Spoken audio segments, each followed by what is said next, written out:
Tristan, first of all, your reaction to that extraordinary interview I just finished with your brother. I think that was one of the best interviews ever conducted with Andrew. I don't know how hard you're going to go on me, so perhaps I'm making a mistake saying this. I like how you challenge your guests. I like how you seem to have a very impartial opinion on people. You don't judge things one way or another before you go into the interviews. And I think that made the interview with Andrew very interesting. I'm very excited to see the public response. I mean, like I said to him, I'm not here to convict you or otherwise. I don't know if you're guilty or not of the charges laid against you. We'll establish that in a trial. Or otherwise. I mean, it may not even go to trial. No, it might not. I mean, it seems to me there's been an interesting relaxing of restrictions against you and your brother, really, from the time you were put in prison at the start of the year. What do you read into that? Well, if you understand how the Romanian justice system works, again, I have to be very careful what I say. The pressure to put us in jail comes from not organizations. There are many great people who work at organizations like tate, which is the organization investigating us, but it comes from individual prosecutors who I am very much a trophy for, I would say. So the absolute obsession with putting me in jail comes from these people, but these people have nothing to do with judges, you see. At the end of the day, if you investigate me for a year and a half, throw me in jail, drag my name through the mud, eventually you're going to have to come up with a file of evidence and show it to a judge. So the people who keep letting me go are the people who've seen that file of evidence and don't have a motivation to keep me in jail. So that's it broken down as simply as I can. In the BBC report of the prosecution files, they quote you as saying about the women who worked on your webcam business, I'm going to slave these bitches, I'm going to make them work even more hours and hours and hours. I work these bitches like slaves, slave work, minimum 10 or 12 hours a day. That is not true at all. So you never said that? No. Or you said it sarcastically? No, I didn't say it sarcastically at all. That is about my ex-girlfriend cleaning my house. So what you have to understand is when you go through a man's phone, you have 4 years and hundreds of thousands, millions of messages to everyone he's ever spoken to. Now this is about human trafficking, my accusation. So anyone coerced, anyone forced, anyone tied up, anyone kidnapped, anyone sold, anyone moved, none of that is in any of my WhatsApp conversations. But Decot and the prosecutor essentially can eliminate parts of the conversation that he says are not relevant. Now, if you look at the timings between the messages on all of these conversations that look very bad, he's deleting various things, a lot of LOLs and a lot of ha-has, because believe me, if you were to read mine and my brother's conversations, even right now, you could probably accuse me of conspiracy to commit murder because of the stupid things that we talk about. I was talking about... Conspiracy to commit murder? I mean, Andrew, I'm going to kill you when I get home. Like things like this, which can be used, in a very negative way. But now, do you accept you've used language about women? Loads. I've used worse language. But how do you feel about that? Now it's all been laid bare. Well, it's very unfortunate that I think this conversation is 3 years old. I think our house was messy after a party, and I was saying, "Oh yeah, she's my slave. Don't worry, I'll get her working." Do you regret using language like that? No, I don't, because really, well, last week my daughter's mother sent me a photo of her drawing on the wall with crayons. And I said, ha ha ha, I'm going to kill her when I get home. Now, you could delete the ha ha ha because you feel that's irrelevant because you're the prosecutor, and you can arrest me and all my friends and throw me in jail for conspiracy to commit the murder of children. You could do that if you wish. But that's not the way I meant it. No, but I'd ask a different question. Yes. I would say when your daughter grows up, yes, how would you like it if another man spoke about your daughter by saying, I'm going to slave the bitch, I'm going to make her work even more hours and hours, I work this bitch like a slave. If someone said that and you saw it actually in a message they sent about your daughter, how would you feel? Well, that's not the best message to have sent, and there's lots of locker room regret talk. It? I regret that. You either regret it or you don't. No, I don't. I regret that it became public because, the way men speak to each other, if I were to go through all of your WhatsApp messages, I don't know what I'd find. And I also you wouldn't don't mind know, if a man spoke that way about your daughter when she's older, you wouldn't mind? Or you would mind? Of course I would mind, but it depends on the context of the relationship. Do you think it's disrespectful? The girl I was talking about cleaning my house at the time, I'm no longer with her. And also, this conversation is not about anyone who's listed as a victim in the file, which is a very important distinction to make. The girl I was talking about, I was very in love with at the time. I had a very great relationship with at the time. If you say to your girlfriend, "Oh, come here, I'm gonna spank you," that's not, if you're her co-worker or you're a man who's stalking her, it's a very different context to if you're her boyfriend. The problem is that in the context of what you've been accused of, yes, the prosecutor can make it look bad. This looks damning. Of course, but what he doesn't do is he doesn't show the whole conversations to any judge. That is a carefully manipulated and edited and actually constructed conversation, as all of the conversations are. This whole lover boy thing, right? The suggestion is that you and Andrew, basically, you're two good-looking, fast-talking, smart guys, right? And you've have plenty of money and you've enjoyed yourselves, fine. Yes. And that you've managed to deliberately or otherwise, but the suggestion is deliberately, persuade a lot of women to fall in love with you very quickly, and then you use that relationship and how they feel about you to then guide them towards making money from webcams. Well, that's interesting. Of the 7 women that you've listed, none of which we can name, do you know how many of them ever worked at my old webcamming business I had many years ago? Of the 7 victims listed, how many of them were in any way related to any of the activities I did when I ran a webcam studio? The answer, Piers, you'd be surprised to know, is 0. People on the internet, I call them Twitter detectives, not the police, not DCOD, not even this over-ambitious prosecutor, because there are webcam studios all over the city, has tried to make any criminal complaint about that small business that me and Andrew, as he said, dipped our toe in. I was mainly running it, to be fair, all those years ago. None of these people who are alleged victims today have anything to do with the webcam studio. But if you watch clips on Twitter, when we speak as a 24-year-old, vulgarly, oh yeah, you know, I'm pimping because I'm in the club with a bunch of girls. You know, when we speak that way, it's easy to say, oh, look, he's admitted, he's confessed to his crimes. The old webcam studio and the current investigation have 0 strings in between them. So the question in and of itself doesn't make sense, if you understand that. You could face further time in jail if you're convicted of these offences, a long time in jail. You were in jail earlier this year. What was that experience like for you? Jail was, you know, when you're going through something really difficult and it's almost unbearable, whether it be a difficult gym session or, you know, a major setback, and you come out after it's finished, and the moment it ends, you're like, yeah, I'm glad that happened. Jail was hell every single day. But the moment we got that phone call saying a judge who's now seen the evidence that they've allegedly raised against you has decided to release you, I was very happy for the experience. I'm very happy I spent 3 months living in those conditions. What did you find out about yourself? I didn't find out anything new. I feel like it was my opportunity to show to myself and to my brother and to the world that I am the man who I say I am. I always preach being mentally strong, physically strong. You know, I put on this tough guy persona, but I don't think it's a tough guy persona, because if I can survive 3 months in a Romanian prison without incident, without tears, without being upset. You didn't shed any tears? I did not in jail. Did you know that Andrew had? I believe that Andrew's tears were tears of anger. He was more angry than I was. Whereas me and Andrew are very balanced. We have a very balanced relationship. We keep each other in check. When he's angry, I calm him down. When I'm angry, he calms me down. I believe Andrew was a lot angrier at the situation. Andrew knew a lot less about the situation. I can at least read some Romanian. I was trying to make sense of it all. He was sitting there in pure frustration. But they're serious criminal charges. Well, they're serious criminal charges. But what I would say to you is, what is the serious criminal evidence? So again, this is from the, I'm going to work this for hours. It's about a girl cleaning my house, by the way. So this is the big bombshell. The BBC, because I don't know how they got the indictment, but the indictment should be private. I'd love to give you a copy. I really would. But the criminal indictment isn't what the prosecutor says I've done. It's the evidence against me. So if the BBC have read their grubby little fingers through all of this evidence and all the files, and the worst thing they have to come at me with is, Tristan, you said this girl's your slave. I've said that. I've said worse things. Have you ever coerced women?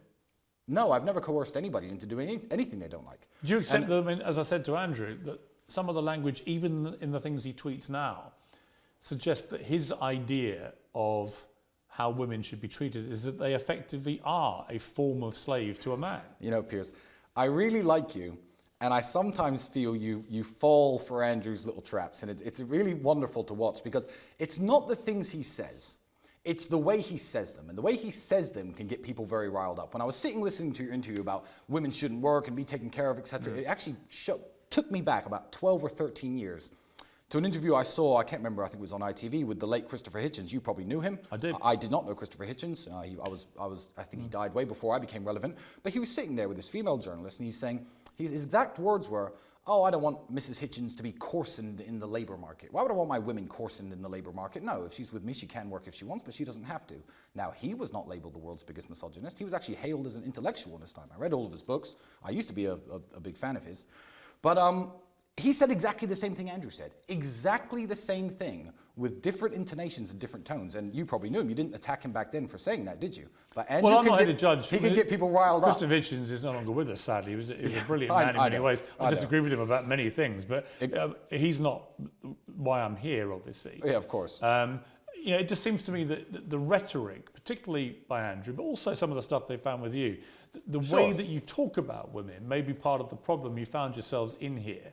And from Andrew's recent tweeting, there's no sign to me that he is aware or self-aware of quite how some of this stuff comes over. I understand. And that maybe that has been part of the problem here with you guys. Well, again, when you look at Andrew Tate and Tristan Tate and you try to label them misogynists, you gender the argument. If I were accused of anything else and they were to read the conversations, which they did read, by the way, between me and my friends, the insults we give each other, the threats we make to each other. Do you think a woman's place is at home serving her man? No. I believe my woman's place is at home serving her family. I serve my family. But she shouldn't go to work. She wouldn't have to if she didn't want shouldn't to. If I wanted her to and she wanted to and we agreed as a family. If you wanted her to. If we agreed as a family. What if you don't want her to but she does? Well, in the same way that if I was working a normal job and I got a promotion, that would mean that I move out of the city or we move as a family, we'd sit there and discuss it as a family. I don't believe that there's one rule for every single family. I don't see... Yeah, but Andrew does. I don't see in the future my woman working, no. Because I think I could take care of my woman and I could take care of my family. You wouldn't be... I don't think you'd be with a woman who wanted to work, right? I've been with women who worked. And how did that go?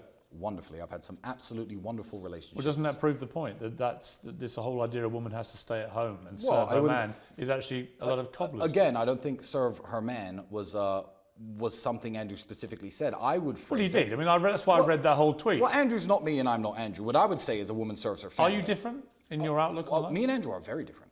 Me and Andrew are very different people. Rolling Stone, in a profile, said this about Rolling Stone. Their relationship dynamic is very odd. It's like Tristan is held captive by Andrew and believes or follows everything Andrew says or does. I don't believe or follow a lot of things that Andrew says or does. I get asked every single day to counter. E.J. Dickinson is this woman's name. I could tell you some horrible stories about the people who she's harassed and bothered, this Rolling Stone woman. The things Andrew says and does, I mean, I get asked... What don't you like about his views? Well, the major one, when people say, oh, Tristan, now that you've converted to Islam, I'm like, I haven't converted to Islam. Who says I converted to Islam? No, I'm an Orthodox Christian and I have not converted to Islam. What do you think of his conversion? I think that it's not my place to even comment on it. Now, some of the greatest religious discussions I have had have been with Andrew since his reversion, since him reading the Quran, most of it, of which he covered in prison. And we sit there and discuss these various ideas, but I believe that individual religious conviction is exactly that, it's individual. And I don't believe whether I'm his brother, whether I'm his son, mother, uncle, I have no place to tell him what his religious conviction should be, just as he has no business to tell me mine. So I'm happy for him because he's become a happier and better person. Are you rivals? Yes. Oh, absolutely. But in the best and most healthy way.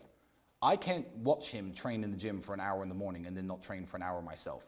I can't sit there drinking and relaxing and partying while he's on his laptop working. Do you ever fight?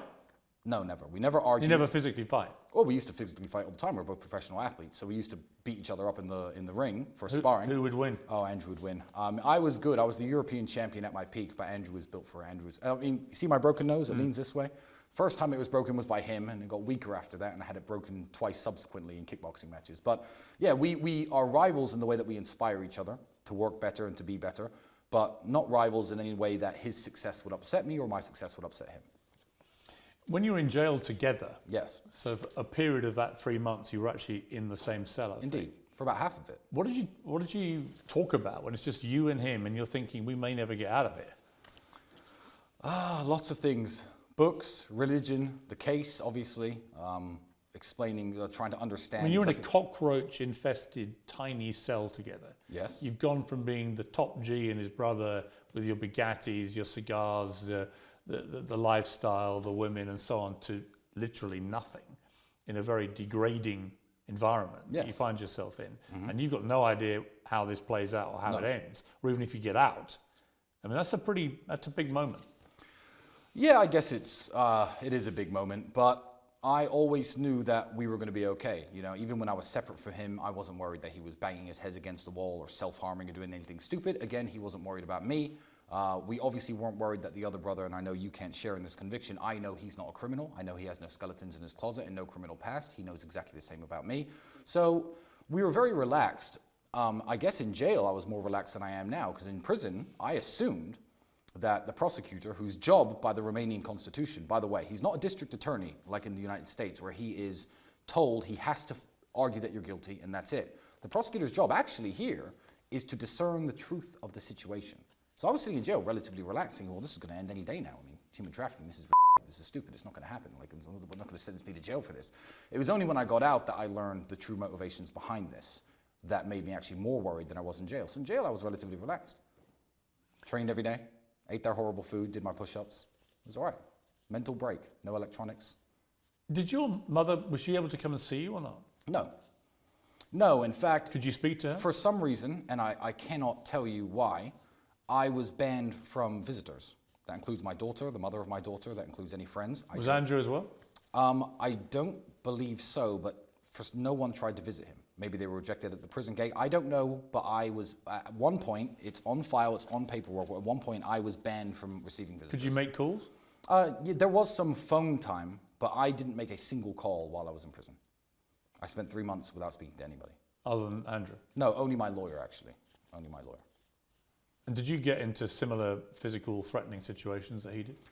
No, I mean, Andrew had like a few Mexican standoffs, let's say, but I think that jail is a world of realities, and, you know, lots of tough guys, whether they be Romanian or British or American, nowadays the tough guy move is, you've offended me, I'm going to use my phone, I'm going to call the boys, and the boys are going to come beat you up. I think that that is the standard operating procedure in lots of the world. I mean, as Andrew said, I come from a council state, I understand this very well. When you walk into a prison cell, that's not the reality. The reality is, if I start a fight with this guy, it may be 10 to 15 minutes before anyone shows up. And I'm a 6'4", 17.5 stone former kickboxer. Everyone knows me. Everyone knows I'm a professional athlete. So I actually didn't have any problems at all. I would say that everyone was very kind and very respectful to me. Not just because they were intimidated by me. No, absolutely not. Because there were some guys in there who I should have been intimidated by. But I give respect, and I think I receive it back. And I did okay in that environment.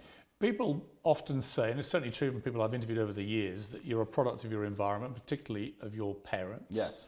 In a November 2011 Facebook post, your father, Emery, wrote that the eternal problem of the alpha male was protecting his flock of women.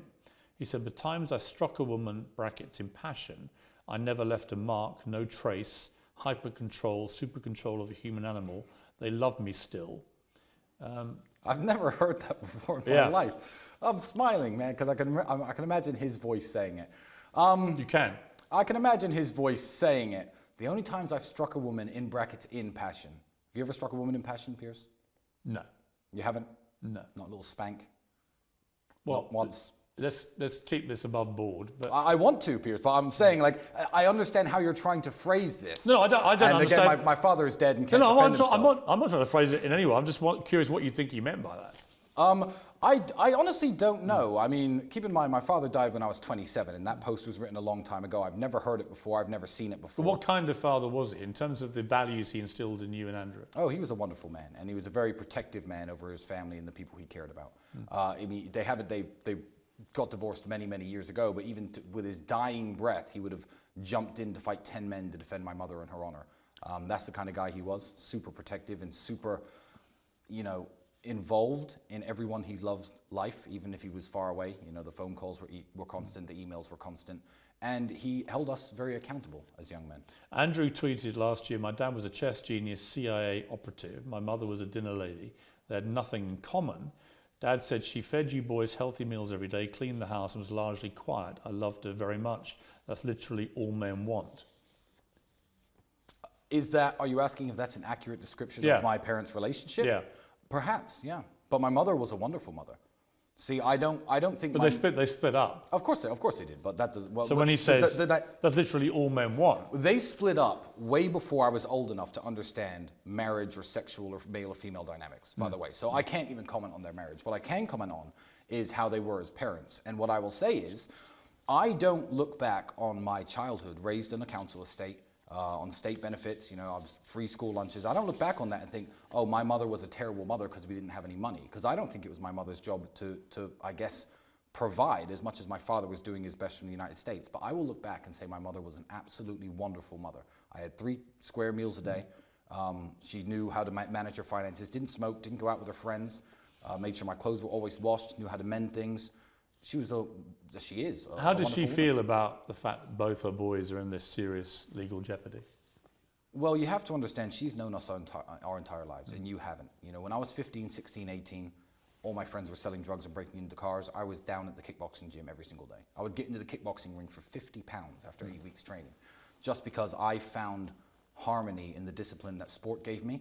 I think kickboxing is massively, largely responsible for keeping me from ever doing anything illegal. Never tried a drug in my life, never broken a law in my life. Never broken any law? Speeding, right. You know, I mean, we're talking, I'm talking about serious crimes.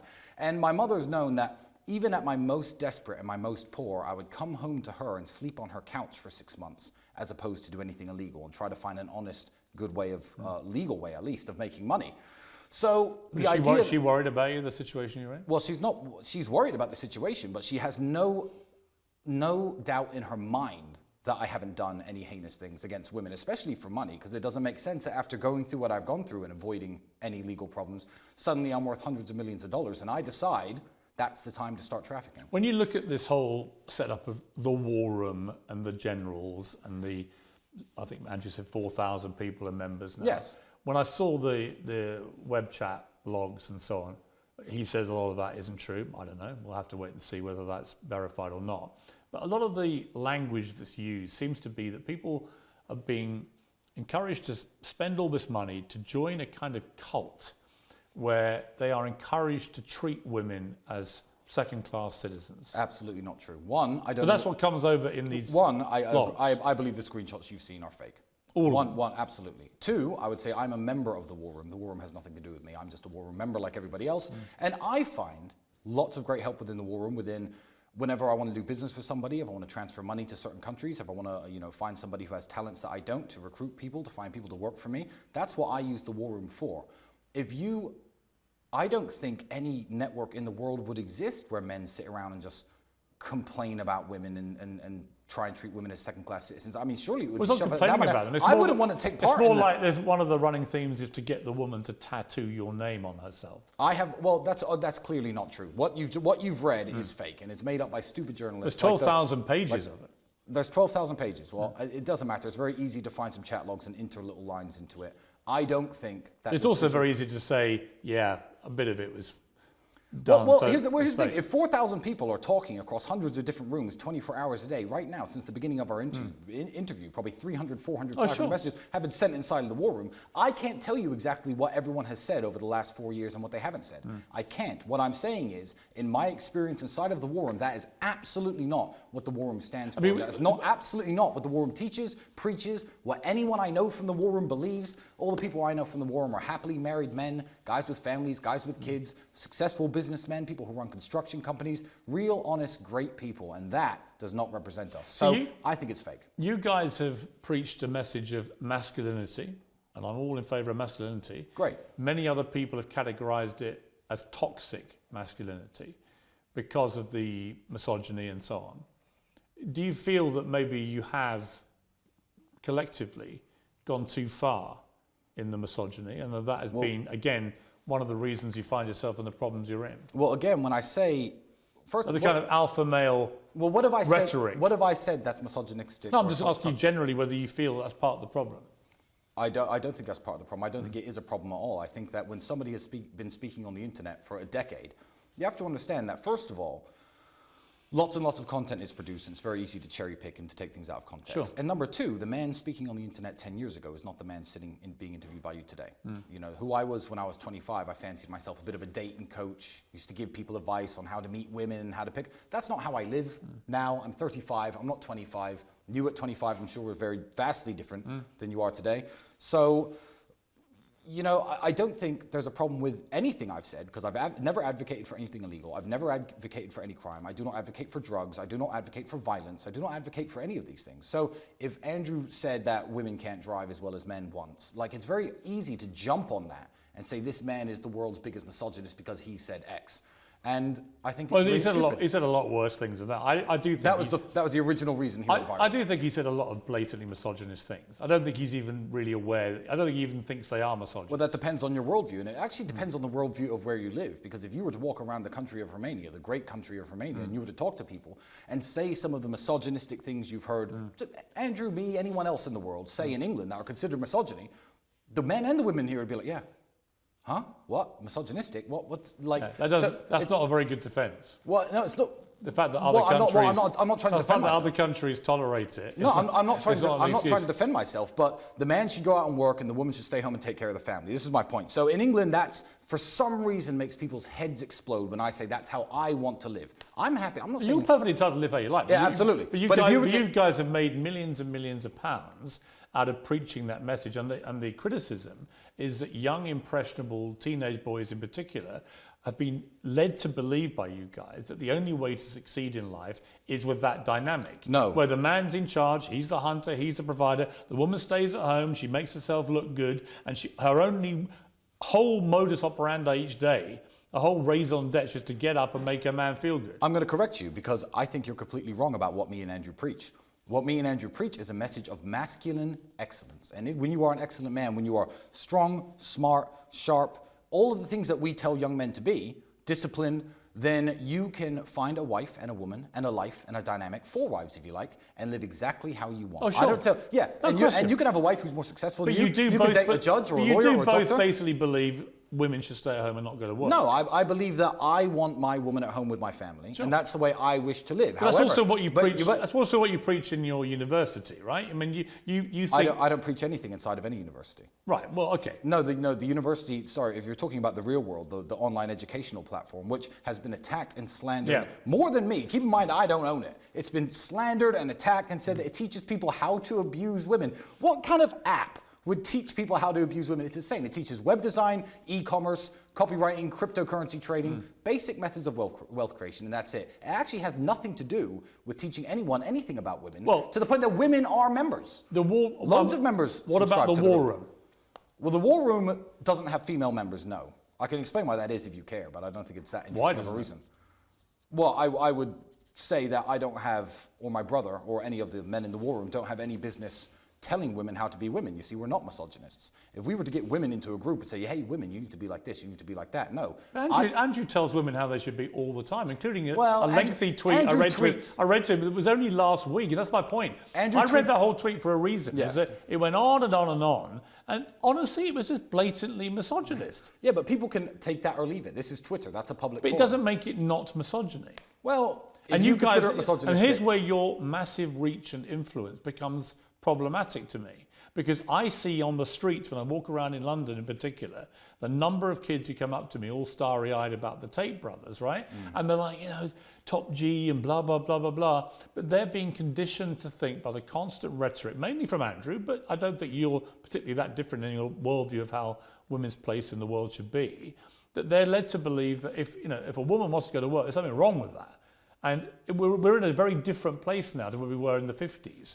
A lot of women love going to work, love their jobs, they're successful. Often they may be the main breadwinner in the family, right? The whole dynamic has changed. There's no suggestion that there's a repeated pattern of women that go to work, they have unhappy marriages or lives or unhappy children. No, but I believe society's gotten much worse in the last 30, 40 years. And because of women going to work? No, not because of women going to work, but because of men losing the agency to discipline the children in the household and to be seen as the figurehead. Now, that's my personal opinion, and if you find it misogynistic, that's completely fine.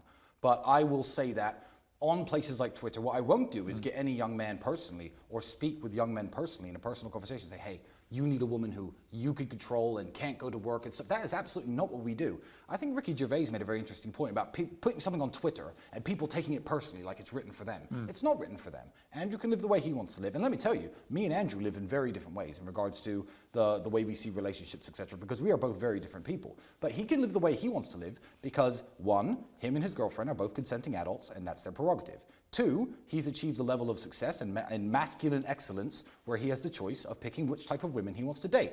I like different types of women. You've achieved masculine excellence yourself, Piers, and you, I'm sure, have a very happy relationship with whichever woman is in your life. Yeah, but I do believe masculinity is important. And I don't like the way it's always constantly reframed as toxic. Great, we agree. But I do think that the constant stream of misogynist statements, but I'm talking mainly about Andrew, but the constant stream of them, I'm not even sure he's aware of how they come over. And that was clear from our interview. Yeah, well, again, people could take what's put on Twitter and they can either apply it to their lives or not. They could take it personally or not. I don't know how many followers Andrew has on Twitter, millions. Millions and millions of 8.2 people. million. He's not writing it aimed at women or aimed at men or aimed at anybody. Well, he is. He's voicing his own opinions about how he lives his life. Yeah, but to a massive audience. To a massive audience. Yeah, to a massive audience, And then you guys do your YouTube stuff, and that has a massive audience. We're on Rumble, not YouTube. Right, I'm sorry, you're banned from YouTube, right? But you're on Rumble, you're banned from some platforms, you're allowed back on Twitter and so on. Indeed. You know, look, I just think it's, for me, when I look at all the rhetoric, the stuff that I find most problematic, to use the phrase of the buzz phrase of our era, absolutely, is simply where I feel like if it strays into that misogyny, I think you let yourselves down. That you have a good message in many ways. You know, a lot of the stuff, notwithstanding the serious charges you're facing, and we'll have to see how that all plays out. And maybe you both are very different people to the ones you're claiming to be. We'll find out, right? But in terms of your general rhetoric, I find that constant running underpinning theme of misogyny and about where a woman's place should be, that is the problem in terms of the influence on young men. They shouldn't all be walking around thinking that a woman's place is only in the home serving their men. And that somehow their only thought process each day, women, should be, how do I please my man, not can I get a fulfilling job or any of those things. But no, you stay at home, self-improvement, make yourself look good, obey his instructions, all that kind of stuff. But Andrew talking about the way that he wants his relationships to work, he's entitled, he's entitled to what it, advocating and forcing for the whole world to see things his way. Yeah, but that's the delusion, because... Well, no, because you can say he only wants that for himself, right? And by the way, he's allowed any relationship he wants.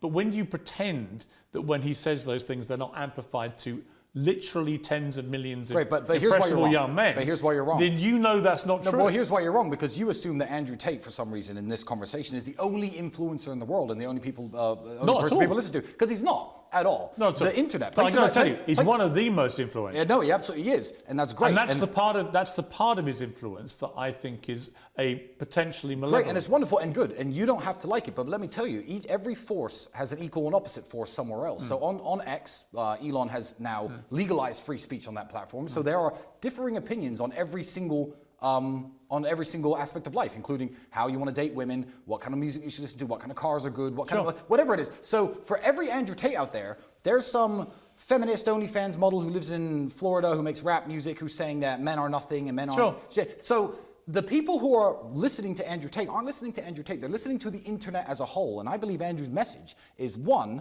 overwhelmingly positive, absolutely overwhelmingly positive, and I believe he's a very important mark on that spectrum of opinions that exist out there, because when you delete Andrew Tate, the mean average of people will drift down this toilet of degeneracy and become less like Andrew Tate. He's a professional athlete with a completely clean criminal record, by the way, who's massively financially successful, who's kind, who's generous. He runs his own charity. He's the best brother. He's the best father. He's the best uncle. He's an absolutely wonderful man, and I would love to see more men become like him. So I like his opinions, and I like the fact that he's out there.